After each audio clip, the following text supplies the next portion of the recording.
All right, we're recording.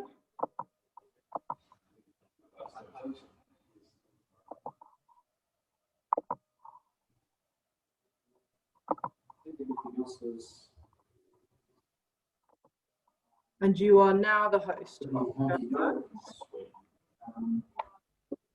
Okay, let's see if it works. Good morning, guys. How many have we got of you? There's 1, 2, 3, 4, 6 of you, 5 of you. Okay, so as you can see, the title is right on the front of the screen there for you. So I've met some of you before, I think, or you were here in the last presentation. So I belong to Metro South Chronic Disease, MND service, and we're a multidisciplinary service in the community. And we look after people from when they get referred to the PA all the way through to the end of life. So we do the whole journey with them. We've had 164 clients through the service, so a fair bit of experience tucked under our belts. And we deliver care at home. So we build relationships with people, which enables us to talk about things like this, which facilitates those difficult conversations, because we get to know you, we get to know your families, and, you know, conversations build out of relationships. So that tends to enable some interesting stuff that happens. So, interesting subject today. You may or may not want to talk about it. It's awkward. It's the elephant in the room in a lot of occasions. So, I muted everybody or not though, some of them.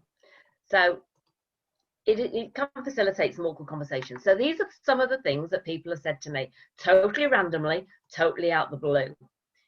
Yes, I don't have MND, but I don't have to worry about getting pregnant, surely. We've been in the same bed for 39 years. I don't want to sleep alone. My wife's 3 months pregnant. I can't masturbate. Is it due to MND? Not because my hands are weaker, although that's making it hard. The worst thing about MND is having an erection I can't do anything about. That's just a few. There's been an awful lot more. Okay, so it is an area of concern. So after I do my best acting skills and try not to look shocked, oh, do I really have to talk about this? You know, it made me realize after a while that this is a subject that people have a concern about, but just don't want to talk about it and find it really difficult. Or not that they don't want to, they just find it really difficult to talk about. And clinicians, we're not great. I take responsibility as part of my team. We're not always great at this, okay? And people don't want to always talk about it. You know, a lot of clinicians, certainly a lot of my colleagues, have never had any training in talking about sexual intimacy, all of that kind of stuff. They just don't know. So they're really concerned about their own knowledge and abilities. And they can feel really uncomfortable about it. It's not something that they're familiar in talking about it, and it's like really awkward. There's a lack of awareness about issues that go on. So again, don't want to talk about it. Fear about opening up a can of worms. Oh no, if we start down this conversation, where's it going to lead? And am I going to get buried in a hole? And am I going to be embarrassed? Am I going to say something stupid? Lots of that kind of stuff goes on in our minds when you haven't got experience in talking about something. And lack of time, resources, training. You know, we've come to see you. We've got an agenda of things that we want to discuss with you, things that we need to check on how you're doing and where you're at. We go down this rabbit hole here talking about this that I'm not very comfortable talking about, then I can't do what I came to do.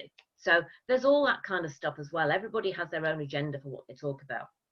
You know, in nursing, we very much go with, you know, what's the patient's agenda? If we deal with that, and then we can talk about the other stuff. So it's important. Whereas some of the other allied health, that's not really their agenda, you know. So, you know, it's interesting. So I take my hat off. We are not great at it.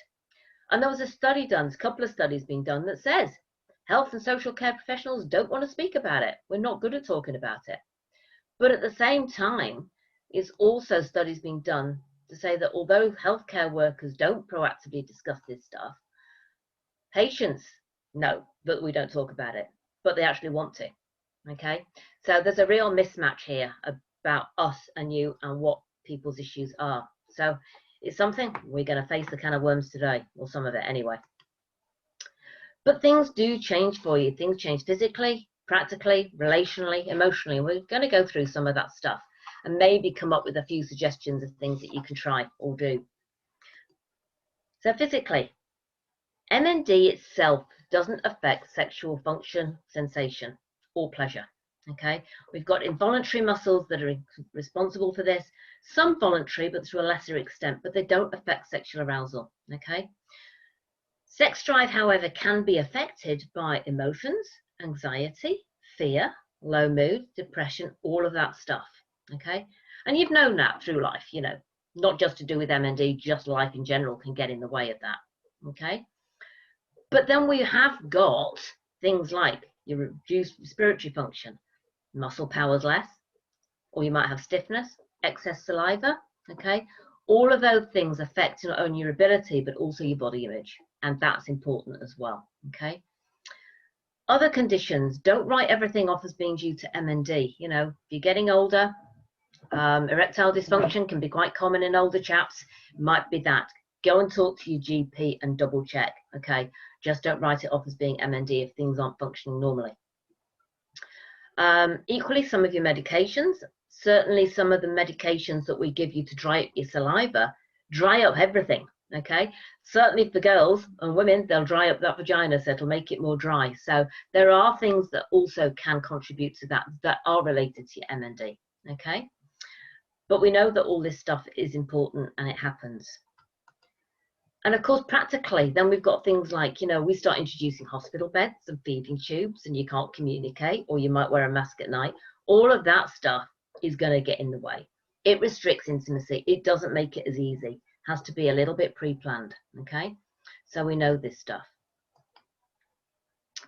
Menstruation is an interesting one. We've got some ladies on here today, so that's good. Less obvious aspects of care. Now, this came about because I had one chap and his wife had sadly been diagnosed when their baby was 6 months old.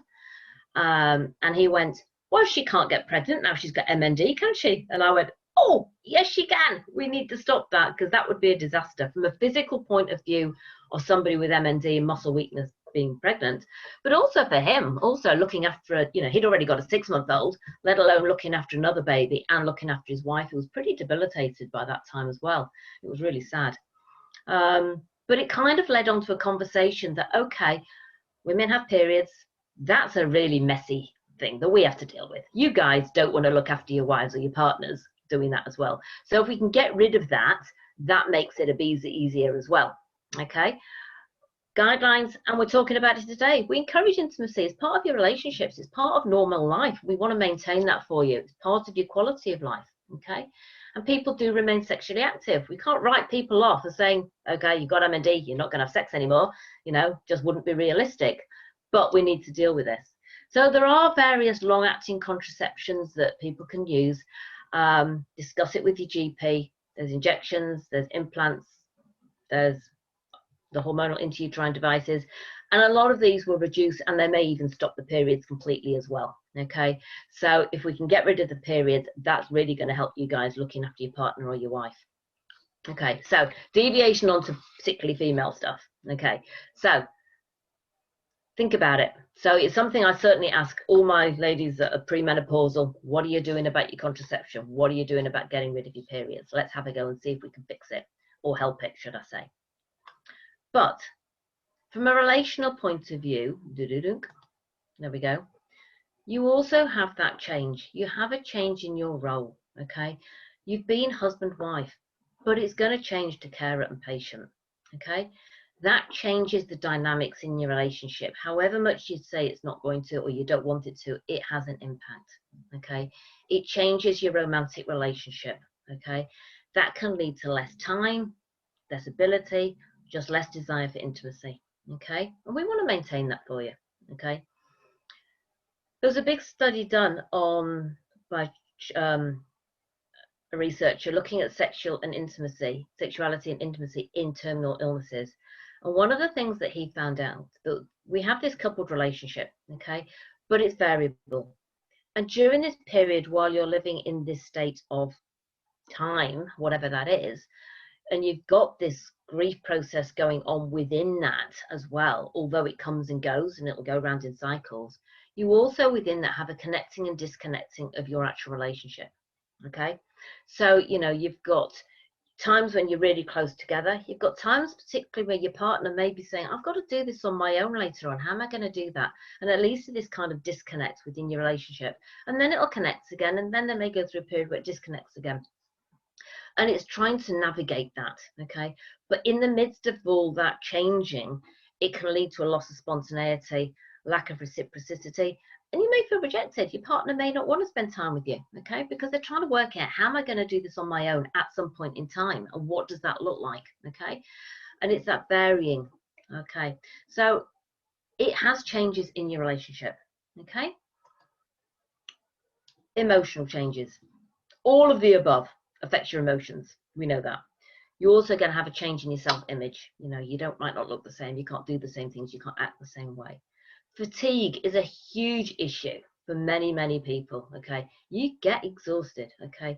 And sometimes that can be because you're trying to do too much. Sometimes it can just be, some people with MND just have huge amounts of fatigue, okay?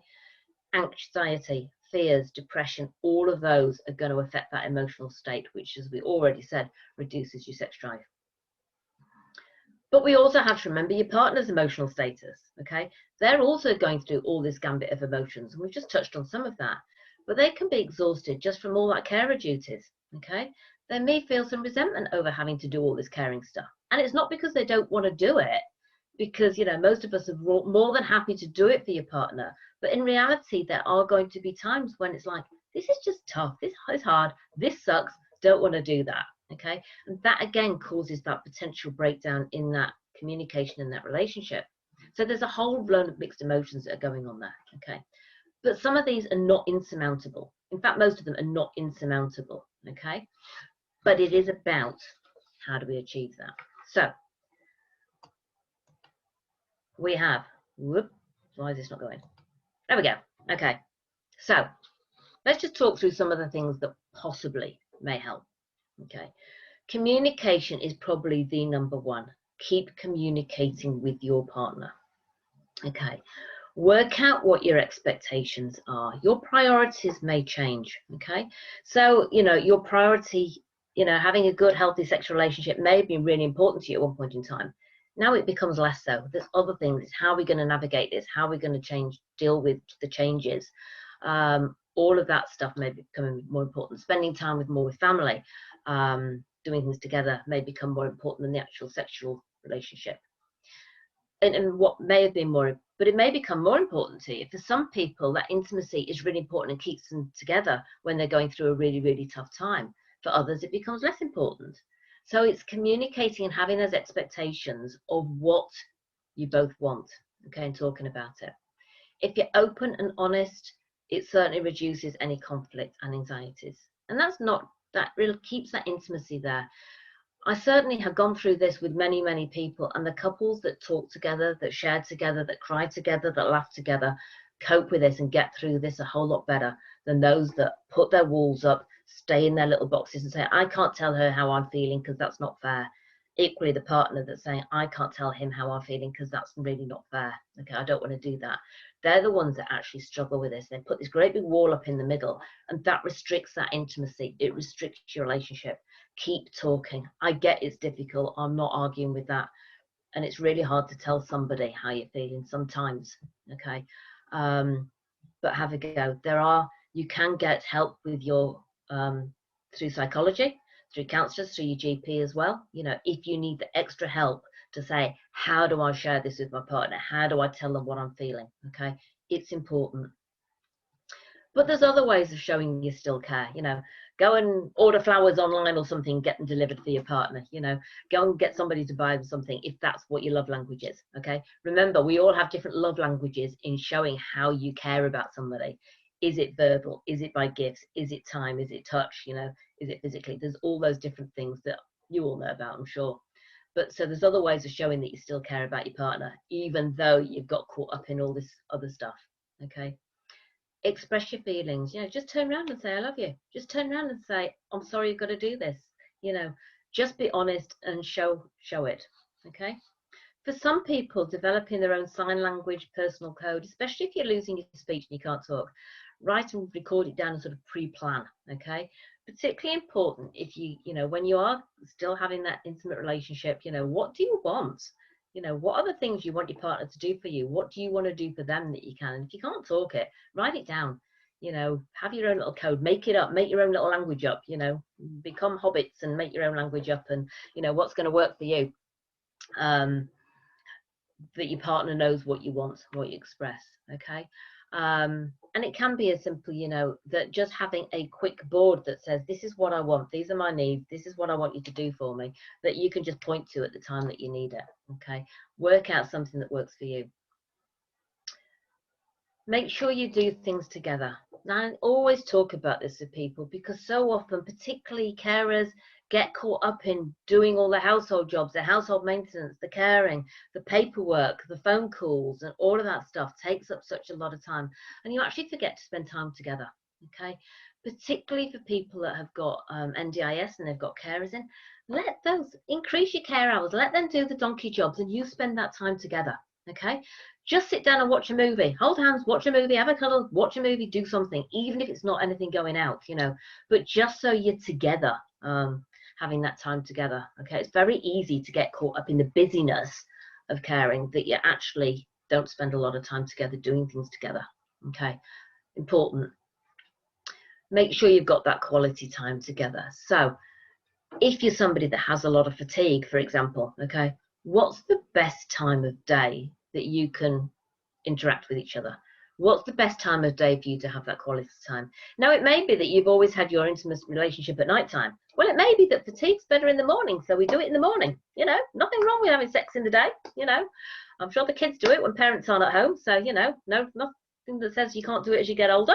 So, you know, just change it. Don't have your carers that come in the morning. Tell your carers to come lunchtime onwards. You know, just change things around a little bit. Okay. Work out what routine's going to work for you because it's quality time. Okay. Even if you have to go to bed at the same time, so you're both going to go to bed at 6 in the evening, do whatever, then one gets up again and one goes to sleep. You know, work it out. What's going to give you that quality time when you can keep that intimacy, keep that relationship together with nobody else around. Touched on the fact earlier, you probably may have some low mood, you may have some depression. Now, if you've just got your diagnosis, that first 6 months is a certain time where everybody feels lost. And you get a low mood and your emotions are up and down, and where am I going with this? What's this going to look like? You have all these questions and all this emotion stuff. After 6 months, it generally settles down and people generally learn to live with this, okay? And we're very much about making sure people can live with their MND, okay?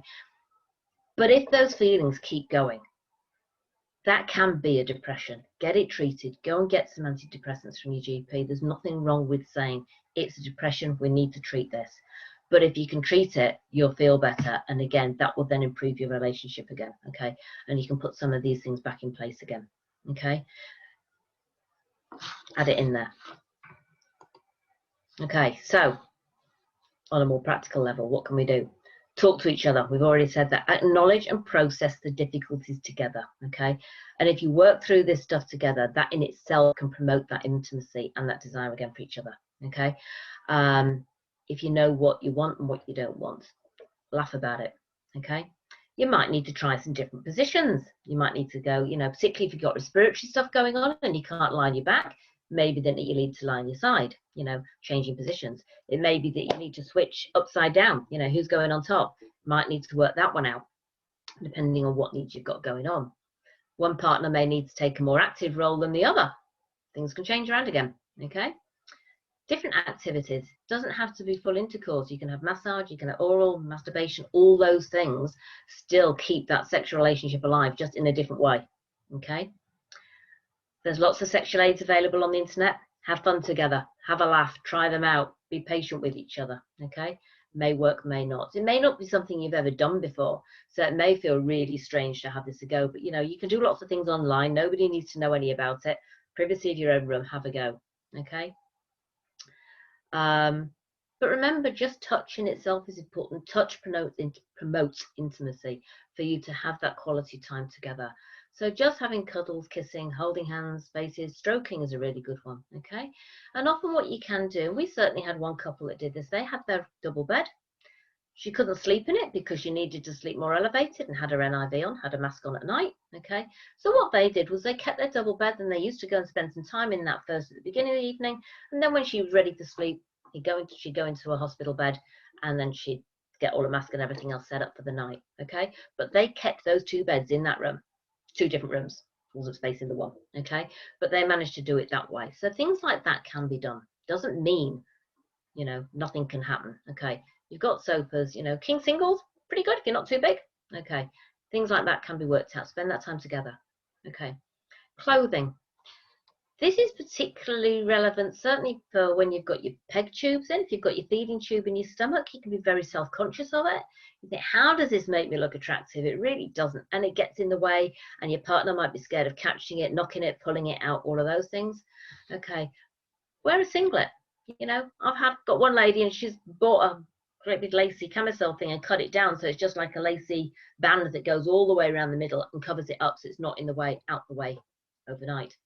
You know, you can do things like that. You know, maybe you just want to wear something instead. Doesn't mean you've got to go starkers, you know, just might help you feel a bit less self-conscious and might just help to boost your body image a little bit, okay? But particularly covering that peg up can be really helpful for a lot of people, okay? Plan. Sex is not something we normally plan, okay?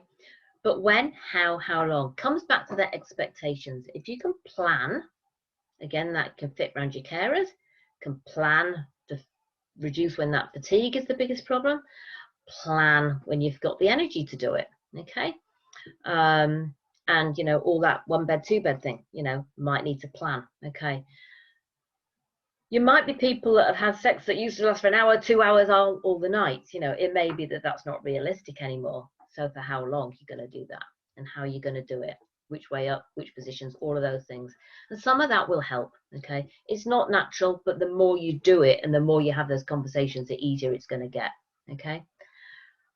I still say, most importantly, keep talking and laugh. Keep your sense of humour, okay? Some of this will work, some of it won't. Some of it will be great, and some of it will be a complete disaster, okay? But if you can laugh and keep your sense of humour, it'll, again, you know, laughing together helps the relationship anyway. So if you can do that together, it's going to help, okay? But then we've got things like, and this is really controversial and it's a really, really difficult one, okay? If you're over 65 and your carer is getting so bogged down with the doing, they're exhausted, they're fatigued, you're not having any quality time together, consider nursing care, okay? It rebuilds that relationship that you're being husband and wife. Now, I'm not advocating that everybody should go into nursing care when you're over 65. Don't get me wrong. I'm not saying that. But what I am saying is that quite often when you, the stress and the build-up of caring and doing all that stuff that we've already mentioned, you know, when it comes to equipment, I mean, it's things like ordering, and it's the paperwork and stuff that you have to do when you're applying for stuff. And, you know, it just takes forever. Negotiating with home care providers is a nightmare in itself. You know, especially in my aged care, I mean, really. But anyway, you know, all that things add to that stress. If you go into nursing care, that then allows your carer to go back to being your partner, your husband or your wife. They don't become your carer anymore. You can have that quality time together. They can go spend as much time as they like there, but they haven't got to do the really heavy physical jobs, okay, which isn't going to make them as tired. Somebody else to help you if you need stuff during the night. They get better sleep, so they're feeling more engaged, okay? It's not a great scenario, I get that, but it is a scenario that certainly for some people does help to restore their relationship as husband and wife. You know, you don't want that resentment in a carer to build up that they just don't want to spend any time with you when they've got a bit of free time that they're not doing something. You want that to be able to spend together. You need that quality time together, okay? So just something to consider. Like I say, it's not for everybody, but for some people, it certainly helps to rebuild their relationship, okay? If you're under 65, don't be scared of going for more carers on NDIS. Get your carers to come and do the donkey jobs. You know, the washing, the ironing, all the things that, you know, that take time because you're the physical person left in the house. And if you've got nobody else to help you out, just increase your carers so you can have that quality time. Let your carer run around cleaning the house while you sit and watch a movie together, you know. If you can do that, it helps. It keeps you together as a couple, and that's the important bit, okay? Sex therapy under NDIS. Now, for people that are on their own, I certainly have got one person that's investigating this, okay? It has been approved by one person that I know of down in Victoria. They did get a sex therapist under NDIS. Okay, if you're willing to push it and appeal against it, I'm sure it's one you're going to have to fight. But the precedent has been set. If the precedent has been set by one, it should. I'm going to say should because nothing's certain with NDIS world. Okay, but it should translate. Okay, so you know if it's something that's important to you, you know. If you're on your own, okay. Certainly one of those chaps that had the erection, you know, he was living with his mother. That was the last thing he wanted, with his mum seeing that in the morning, you know. But he had a really high sex drive and everything was still functioning. You know, he's exploring this. Although I haven't asked him recently where he's got up to, I have to confess. But, you know, it's certainly out there, okay. Talk to your clinicians, talk to your occupational therapist, okay. Certainly when we've been talking about equipment and beds is certainly a big one, okay. Lots and lots of people do not want to be separated. They've been in the same bed for many, many years. It's a huge, you know, it adds to that separation, which is what we don't want, okay? And yes, you can butt beds up together, you know, but, you know, companion beds are great, and they're much more available now than they were even 12, 18 months ago, getting companion beds. Certainly a lot more available, you know, where your two beds are together, but they've still got the up, down, and all the functions that we want in a electric hospital bed, okay? And you can do that. But yeah, like that couple, they had their double bed and then they had the hospital bed. You know, there are ways around this stuff. There are solutions that we can put in place, but we need to know about it. Okay, we can't help you if you don't tell us. Okay, so it is, I'm not saying it's easy, but you know, raise it. Okay, then this goes on to what can we do as clinicians. Okay, and what can we do to help you? We need to be better at asking the questions. Okay, and even if we just ask the question, doesn't mean you've got to answer it. You can say, I'm not comfortable answering that yet, you know, come back to it at a later date. You might, as you get to know them, you might feel more comfortable talking about this stuff. Maybe not initially on a first appointment, get that, but as time goes by, you might feel you can ask that. Okay, don't let it become such a big problem that you don't ask it, but equally we need to be getting better at asking it as well. Okay, my often stock phrase is, you're welcome to talk about it at any time if you change your mind, okay, even if now's not the right time. Okay, one of the things that we've started doing is actually putting these 2 leaflets into our resource book when we give them out to clients to start with. Now these are off the MND Association UK site. They've got stash loads of information. These leaflets are about 12 pages long, lots and lots of information in there. And there's one for the person with MND, and then there's one for the carer, for the partner of people with MND. Okay, they have lots of information in them. Now they've got websites and things on the back as well that you can then go and Google more information again. But if nothing else, it gives you a bit, if you don't want to talk about it, if you don't want to raise it, have a read of it, okay? It may give you some more strategies in managing this stuff, okay? Trigger times. So I've mentioned equipment. When things change, you can't roll, mattress changes, hospital beds, okay? They're trigger, what I call trigger points. Okay, because it's about that intimacy, it's about that, you know, beds and changing and separating is a real big deal for many, many people. And so I call it a trigger time, that it's another time when you can bring up this conversation. You know, how are you going with this? Does it work for you? What can we do to help for you? And, you know, and I think also as clinicians, we need to be better at saying, okay, I really don't want to talk to you about this. I'm not comfortable with this. I don't know enough about it. And we'll refer you on to somebody that does know. Okay, it's a miss of us as clinicians not to do that for you when you've got an issue. Okay, because there are people with more experience, be it a psychologist, counselors, there are sexologists, there are sex therapists, there's lots of people out there that can help with this stuff. It's just not something that normally routinely we would access. Okay, and probably not something you've ever had to access before either, but you never know. But there are people out there that can help. Okay, don't let this become a big issue that can't be solved. Lots of things can be solved, even if just talking about them helps to solve to some extent.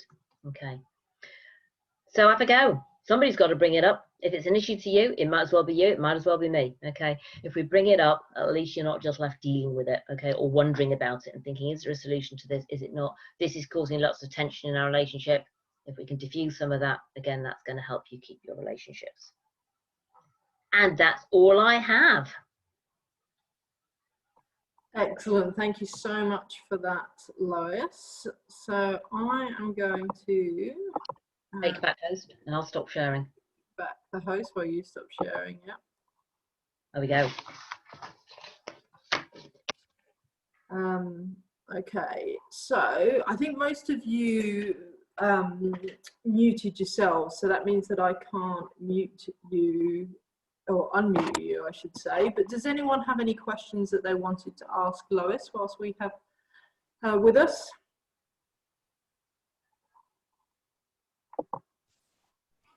No, that was very, very comprehensive, Lois. Thanks very much. That's all right. Excellent. Okay. All right. Well, you've obviously, yeah, covered everything, and no. Listen, there's lots more, and you can go into a lot more detail. That was very much an overview, but I guess the thing is about raising it. If it's an issue, talk about it. Don't just sit on it. Absolutely. Absolutely. So what we will obviously offer, given that this is recorded, it might be a bit difficult to ask any questions that you might want to know the answer to in this environment. But if you do think of anything, or if anyone who's watching this as a recording later on wants to ask questions, then we encourage that they are emailed to us at MND Queensland at supportgroups@mndaq.org.au, and Lois will be my first port of call for some advice on the answer to that question. That we can do. Excellent. All right, well, I'm going to let everyone go then if there's no final questions. No, let me just stop.